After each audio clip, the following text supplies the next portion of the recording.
हमारे साथ जुड़े रहने के लिए न्यू न्यूज के YouTube चैनल को सब्सक्राइब कीजिए, साथ ही बेल आइकन को दबाइए न्यू न्यूज की खबरें सबसे पहले देखने के लिए।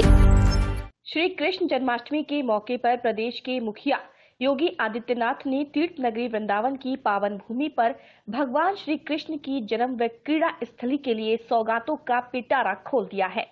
मुख्यमंत्री ने करीब 350 करोड़ रुपए की योजनाओं का शिलान्यास व लोकार्पण कर ब्रजवासियों को कान्हा के जन्मोत्सव की बधाई दी। मौका था उत्तर प्रदेश ब्रज तीर्थ विकास परिषद के तत्वावधान में आयोजित ब्रज विकासोत्सव का। अक्षय पात्र परिसर में आयोजित कार्यक्रम का शुभारंभ मुख्य अतिथि सीएम योगी आदित्यनाथ ने भगवान श्री कृष्ण के चित्रपट पर पुष्पार्चन व दीप प्रज्वलित करके किया। इसके पश्चात संत समाज ने जहां मुख्यमंत्री का माल्यार्पण, पाटुका व स्मृति चिन्ह भेंट कर स्वागत किया, वहीं मुख्यमंत्री ने भी मंचासीन संत श्री राम जन्मभूमि न्यास के अध्यक्ष महंत नृत्य गोपाल दास महाराज, काशने गुरु शरणानंद जी महाराज, विजय कौशल महाराज आदि संतों का पटुका ओढ़ाकर स्वागत किया। इसके साथ ही मुख्यमंत्री द्वारा विभिन्न परियोजनाओं का शिलान्यास व लोकार्पण किया गया। इसके अलावा डोर टू डोर कूड़ा कलेक्शन की योजना एवं आश्रय सदन की माताओं द्वारा निर्मित सुगंध उत्पादों का लोकार्पण भी हुआ। वहीं परिषद व विभिन्न संस्थाओं के मध्य MOU का आदान प्रदान किया गया। इसके पश्चात सांस्कृतिक कार्यक्रम के अंतर्गत उड़ीसा के ग्रामीण क्षेत्रों की बालिकाओं तथा वेणुनाथ कला केंद्र के कलाकारों ने सांस्कृतिक प्रस्तुति से उत्सव में समा बांध दिया।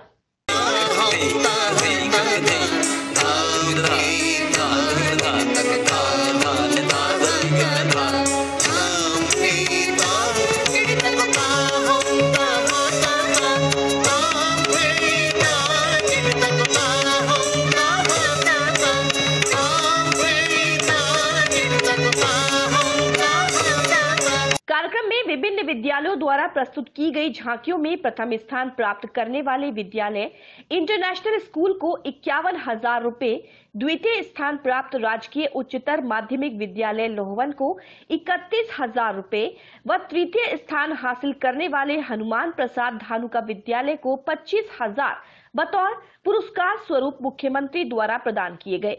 कार्यक्रम में प्रदेश की पर्यटन एवं महिला कल्याण मंत्री रीता बहुगुणा जोशी ने योगी सरकार का गुणगान करते हुए कहा कि पर्यटन की दृष्टि से उत्तर प्रदेश इस देश में दूसरे स्थान पर था, लेकिन वर्तमान प्रदेश सरकार के प्रयासों से यह प्रदेश आगामी 3 सालों में प्रथम स्थान पर दिखाई देगा। और आज जब हम यहाँ उपस्थित हुए हैं तो आपको बताते हुए हर्ष होता है कि पर्यटन की दृष्टि से देश में उत्तर प्रदेश द्वितीय नंबर पर है, दूसरे नंबर पर है। हमसे आगे तमिलनाडु है। तमिलनाडु आगे क्यों है?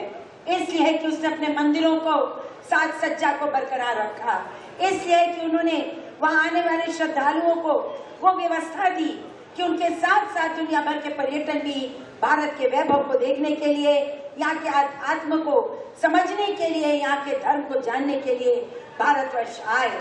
लेकिन ये उत्तर प्रदेश जो कि विष्णु के दो अवतारों की, राम और कृष्ण की धरती है, जो बुद्ध की धरती है, जो भोले बाबा की धरती है, यहाँ उपेक्षाएं हुई, जिसके वजह से हम अपने धार्मिक स्थलों को वो वैभव, वो सौंदर्य नहीं दे सके जो कि आकर्षित कर रहा पूरे दुनिया के लोगों को आने के लिए। उत्तर प्रदेश ब्रज तीर्थ विकास परिषद की उपाध्यक्ष शैलजा कांत मिश्र ने परिषद की प्रस्तावित योजनाओं के बारे में जानकारी दी। लगभग 100 करोड़ की योजनाएं और हमारे पास आ चुकी हैं। उत्तर प्रदेश ब्रज तीर्थ विकास के परिषद के पास स्वीकृत हो गई हैं ये योजनाएं। मैं संक्षेप में बताऊंगा आपको। जुबली पार्क मथुरा में 23 करोड़ की योजना है।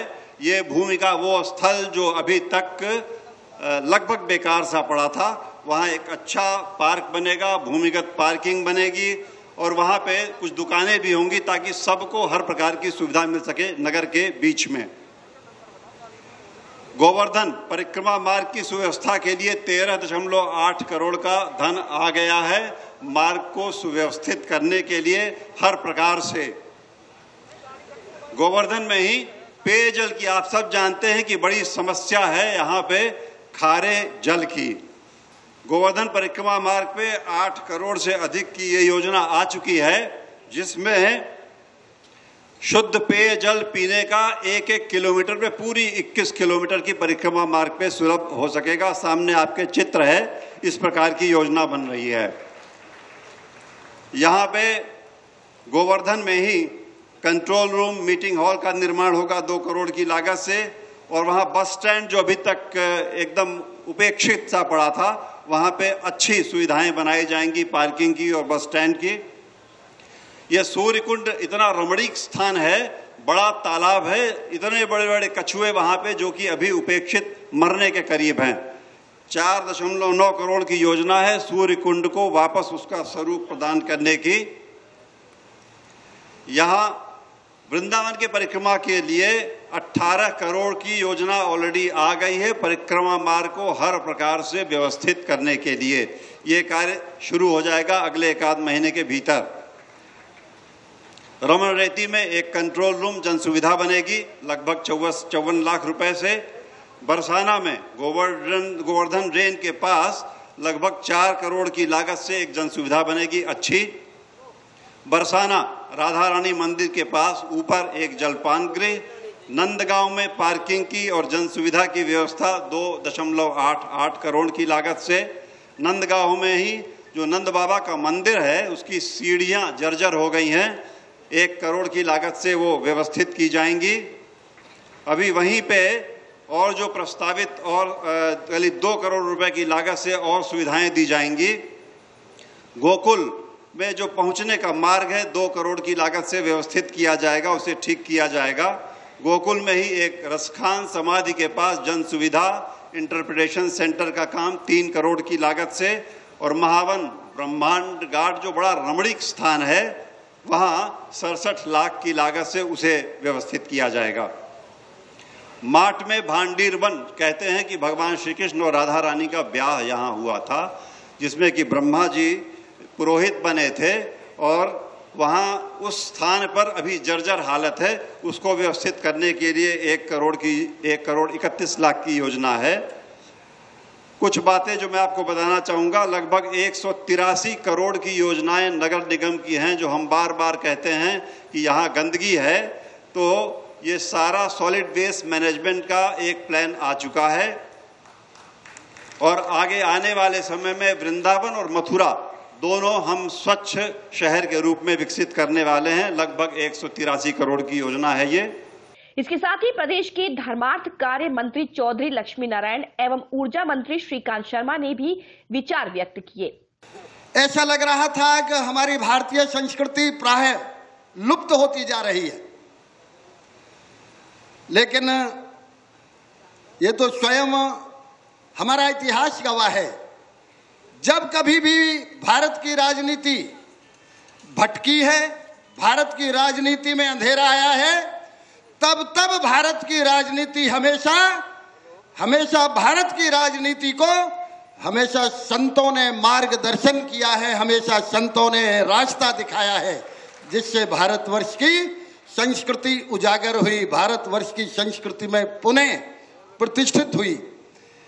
मैं इतना कहूँगा, जब ब्रज में 71 साल में पूज्य महाराज जी ने, मुख्यमंत्री जी ने तीर्थ स्थल घोषित किए, विरोधी कहा करते थे ये तीर्थ स्थल घोषित करने का क्या अर्थ है। मैं आज उनसे कहना चाहता हूं, तीर्थ स्थल घोषित करने का मतलब आज वो समझ गए होंगे कि तीर्थ स्थल घोषित करने के बाद प्रथम चरण में ही पूज्य महाराज जी आज 400 करोड़ की योजनाओं का आशीर्वाद देने के लिए यहां ब्रजभूमि में पधारे हैं। ये अर्थ है तीर्थ स्थल घोषित करने का।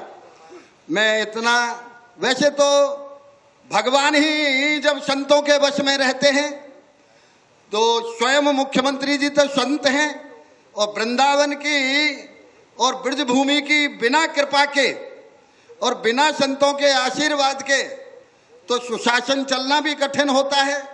ब्रज विकास बोर्ड को गठन करो, और गठन के संग संग हमारे सब साधु संतन की, ब्रजवासिन की, भगवान कृष्ण के भक्तन की, सबन की अपेक्षा ही कि वृंदावन तीर्थ स्थान घोषित करो। भयो को ना भयो, तो राधे राधे कौन करेगा? मुख्यमंत्री जी का जे बोलो राधे। रोटी ना खा के आए, वृंदावन करो, वृंदावन के संग बरसानो करो, तो बोलो राधे राधे। दो हाथ ने ऊपर ठाड़े करके करो। फिर सुनो सुनो, अभी आगे और मौका मिले। वो बरसानो कर दियो। गिरिराज जी की 7 कोस की पूरी परिक्रमा तीर्थ स्थान घोषित करो, बोलो राधे राधे। गोकुल तीर्थ स्थान घोषित करो, बोलो राधे राधे। महावन करो, बोलो राधे राधे। दाऊ की भूमि बलदेव करो, बोलो राधे राधे। और कहा बचो है भाई? कछु बचो है? नंदगामू है वो, कछु बचो है ना? वो है जाओगे, बोलो राधे राधे। और मैं माननीय मुख्यमंत्री जी का अभिनंदन करना चाहता हूं। आप सब ब्रजवासियों के आशीर्वाद से आज माननीय मुख्यमंत्री जी केवल उत्तर प्रदेश तीर्थ विकास बोर्ड के कार्यक्रम ही नहीं, बल्कि 41 शिलापटों का यहां माननीय मुख्यमंत्री जी ने अनावरण किया है। और 3 अरब 46 करोड़ 74,79,000 की योजनाएं हैं। सब मिलकर बोलो, बोलो राधे राधे। प्रदेश के मुख्यमंत्री योगी आदित्यनाथ ने अपने संबोधन में कहा कि प्रदेश के विकास में पैसा कभी आड़े नहीं आ सकता। प्रदेश में पैसे की कमी पूर्व में भी नहीं थी, लेकिन सोच की कमी थी। प्रदेश सरकार द्वारा अब ब्रज क्षेत्र के विकास में जनप्रतिनिधियों से हुई चर्चा के अनुसार ही ब्रज का विकास यहाँ की संस्कृति के अनुरूप कराने के लिए योजना तैयार की गई है। इसी के अंतर्गत विभिन्न योजनाओं का शिलान्यास व लोकार्पण किया गया है। पूरे प्रदेश के विकास का एक रोड मैप जो तैयार किया था, अब उसको बारी बारी से हम लागू कर रहे हैं। विकास की प्रक्रिया के लिए पैसा कभी आड़े नहीं आ सकता है। पैसे की कमी उत्तर प्रदेश में पहले भी नहीं थी और आज भी नहीं है। इच्छा शक्ति की कमी थी, एक सोच की कमी थी। आज प्रातःकालीन सत्र में मुझे यहां पर भारत सरकार के सहयोग से, आदरणीय प्रधानमंत्री जी के सहयोग से इस वृंदावन में निराश्रित महिलाओं के लिए 1000 निराश्रित महिलाओं के लिए एक आश्रय गृह कृष्ण कुटीर के नाम पर उसका लोकार्पण करने का सौभाग्य भी प्राप्त हुआ है। प्रदेश के मुखिया ने ब्रजवासियों से आश्वासन लेने के लिए स्वच्छता मिशन को सफल बनाने, प्लास्टिक का प्रयोग न करने तथा गौरक्षा व गौ सेवा का आह्वान किया है। साथ ही उन्होंने कहा कि जन्माष्टमी के मौके पर मथुरा वृंदावन के मार्गों पर की गई लाइटिंग का विशेष व्यवस्था को यथावत रखा जाएगा। तीर्थराज प्रयाग में भी ऐसी ही व्यवस्था की जाएगी, जिससे यहां आने जाने वाले लोगों को भारतीय पर्व व संस्कृति की पहचान हो। उन्होंने सड़कों पर घूमने वाली गाय व बंदरों पर अत्याचार न हो, इसके लिए भी व्यवस्था किए जाने की बात कही है। थर्माकोल को पूरी तरह प्रतिबंधित किया है और मुझे लगता है तीर्थ क्षेत्र में इसके लिए सबसे ज्यादा जागरूकता आवश्यक है। ये जो कूड़ा कलेक्शन भी हुआ है, आप उसमें देखेंगे अलग अलग प्रकार के कूड़े की टोकरियां होंगी। कुछ में गीला कूड़ा डालना होगा, कुछ में सूखा डालना होगा, कुछ में ऐसा कूड़ा डालना होगा कि जिस अलग अलग उसके निस्तारण की व्यवस्था भी होगी। कूड़ा निस्तारण की अलग से व्यवस्था, सॉलिड वेस्ट मैनेजमेंट को भी यहां पर अलग से व्यवस्था की जा रही है, जिससे हमारा ये ब्रज क्षेत्र पवित्र बने, पावन बने। बोलने से नहीं, साधना से ही नहीं, दिखने में भी कहीं जगह जगह कहीं कूड़ा न दिखाई दे, गंदगी न दिखाई दे। एक सामान्य प्रवेश, हमारी साधना का पहला प्रवेश होता है बाह्य शुद्धि, और ये बाह्य शुद्धि के लिए हम वातावरण में कहीं भी कुछ भी ऐसा न गंदगी न फैलने दें। ये कार्य हम सबकी प्राथमिकता होनी चाहिए और उस प्राथमिकता को हम प्रत्येक नागरिक केवल नगर निगम के भरोसे ही न करके, नगर निगम की तो जिम्मेदारी है, नगर निगम तो इस कार्य को करेगा ही करेगा, लेकिन साथ साथ हम सबकी सामूहिक जिम्मेदारी बनती है हम भी इस अभियान का हिस्सा बने। हम प्लास्टिक का उपयोग नहीं करेंगे। हम अपने घर के, अपने मठ मंदिर के कूड़े को सड़क पे या नालियों में नहीं फेंकेंगे। निर्धारित स्थान पर जो कूड़ा होगा, जो कूड़ादान होगा, जो डस्टबिन होगा, उसी निर्धारित कूड़े में, और उसमें भी किस डिब्बे में डालना है उसी निर्धारित कूड़े में उसको डालने का कार्य करेंगे। ये कार्य हम सबके स्तर पर हो सकता है। आपने देखा होगा जन्माष्टमी का पर्व बड़े धूमधाम के साथ यहां मनाया जाएगा। हम लोगों ने यहां पर पहले ही विभाग को कह दिया है कि यहां पर लाइटिंग होनी चाहिए। जन्माष्टमी वृंदावन की, मथुरा की जन्माष्टमी लोगों को देखते हुए बने, दुनिया के सामने हम दिखा सकें। लाइटिंग होनी चाहिए, खूब लाइटिंग दीजिए, फसाड लाइटिंग हो, और साथ साथ जितने भी बिजली के पोल हैं, स्ट्रीट लाइट के पोल हैं, इन सब में भी लाइटिंग करिए।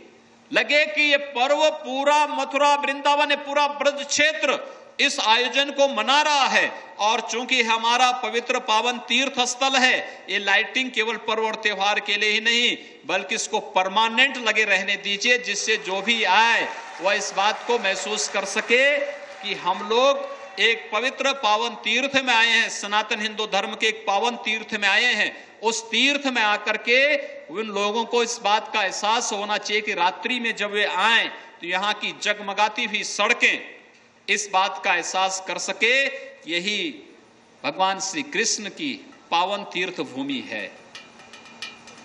इसको लगाया जाना चाहिए, हर जगह इसको लगाया जाना चाहिए। यहां हम लोगों ने शुरू की है, हम इसको दीपावली के अवसर पर अयोध्या में भी परमानेंट इसकी व्यवस्था करने जा रहे हैं।